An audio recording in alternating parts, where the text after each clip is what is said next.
we're back at it. This thing's gonna be worth $5 million right here.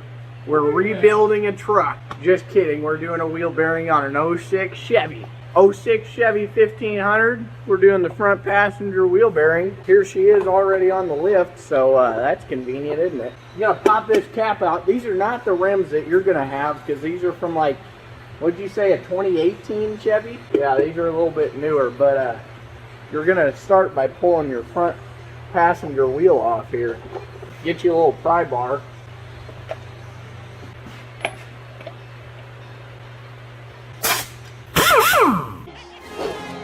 Pete stop.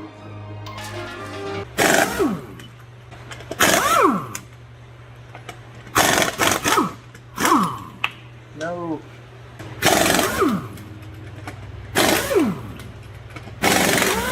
Now you can go ahead and pull your wheel off.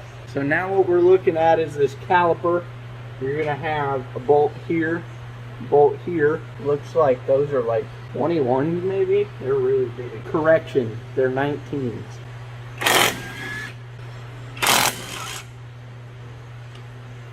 Once you got your two caliper bolts pulled off, you can go ahead and pry off your caliper. So now that you got your caliper off, you can take your brake pads off.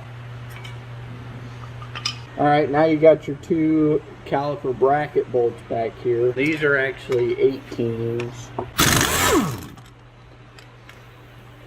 That's what they look like there.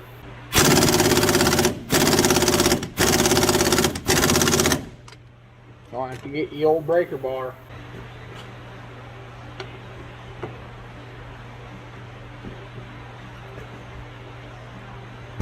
I'm interrupting this video to tell you to go down there, like, comment, and subscribe. You know how it goes. Now you got your caliper bracket off. We'll go ahead and pull this rotor off. Seems to be seized on there. Now we're going to be replacing these brakes and rotors anyway on both sides. This video is not about that. So you want to hit like right here if your rotor is stuck on there, as to not damage here. But I'm not going to be that careful because we're replacing it. So.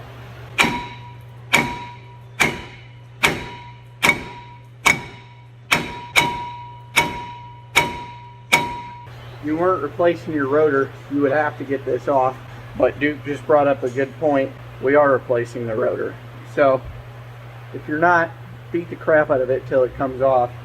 If you are, you can just unbolt the wheel bearing from the back, unbolt your axle nut, and you'll be just fine. Taking a look back here, we got two bolts there and there, and then just one on the other side. So there's only 3 bolts. You're gonna come up here and unplug your ABS sensor right there. Got our ABS sensor unplugged.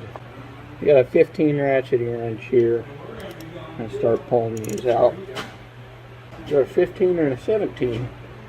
I'm gonna start pulling these out now.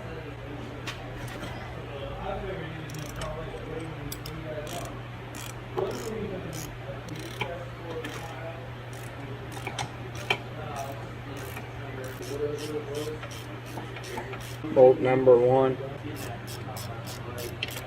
Bolt number 2. I guess we can just leave this in there for now because it's out and this ball joint is fighting us there. So next, after you get your wheel bearing unbolted, you're going to pull this axle nut off, which is like 36.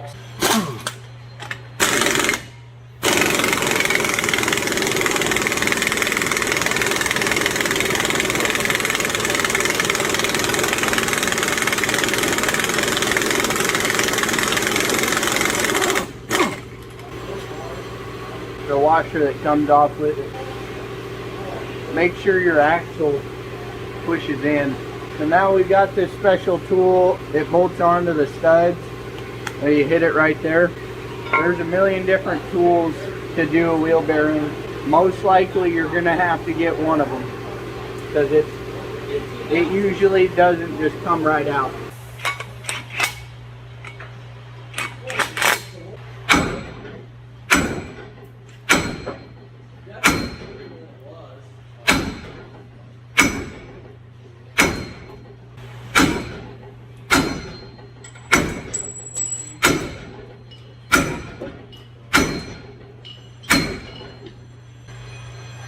starting to separate a little bit.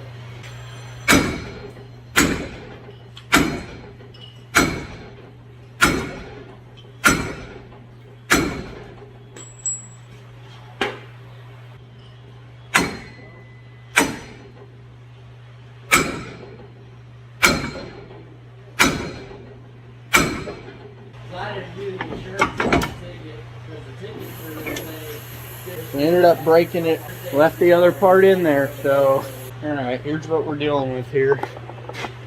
You can see this is where the bearing's supposed to separate, but that inside brace came out. Alright, let's get Duke over here because I'm not sure what we're going to do about this.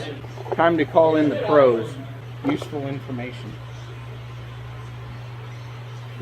Oh, Yeah, it's separated a little bit. spray this with PB Blaster all around that thing.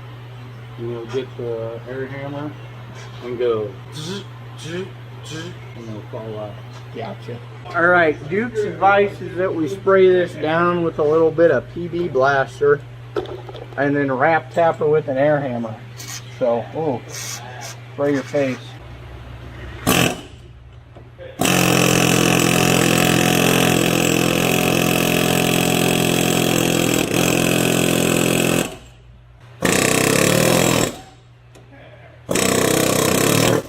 I'm going to put some safety glasses on.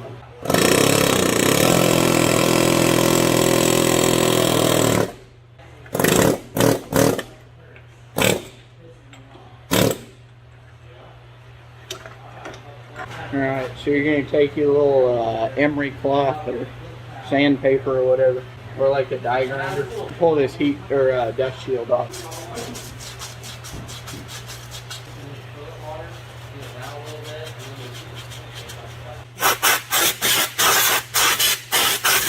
You're going to take a little bit of anti-seize and put it on the inside of this. That's so this doesn't happen again next time.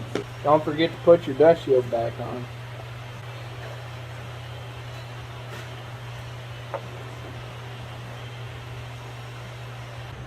So we're just putting our 3 wheel bearing bolts back in.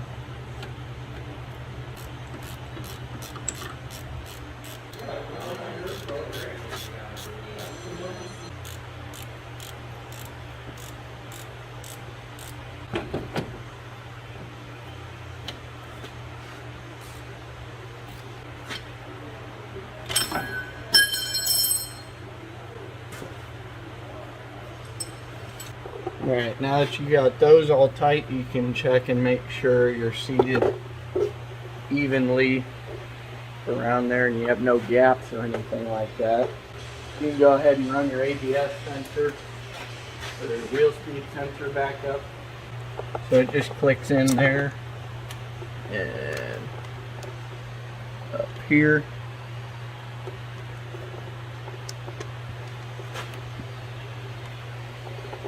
And then up here's the last one, and then it just plugs in.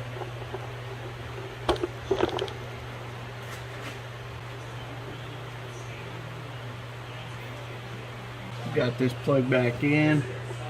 Now you can go ahead and either put your old rotor on, or if you're doing new brake, you can go ahead and put your new rotor on here.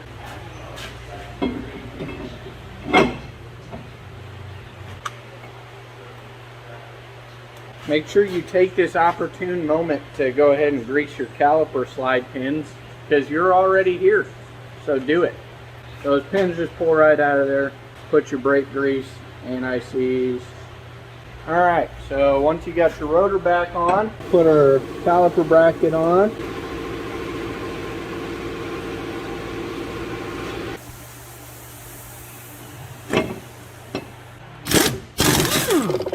Whoa!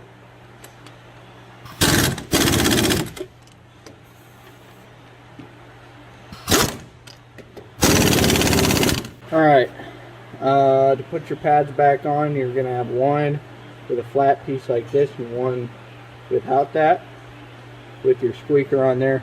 Again, these are new pads. Put your old pads back on there if you want.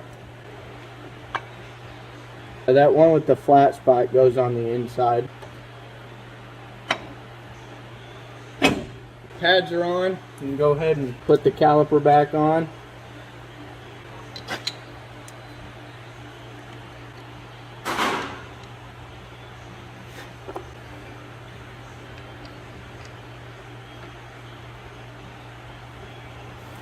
Zip your caliper bolts up.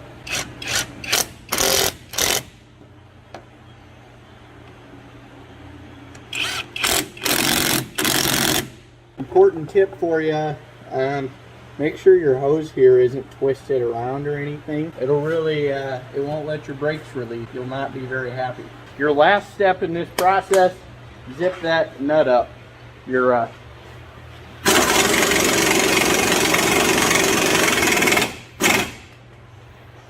done. Got your axle nut on, throw your wheel back on, torque them. You're done. You did a wheel bearing. If you like this content, don't forget to subscribe to see more of a bunch of goobs running around a mechanic shop. And yeah, catch you on the next one.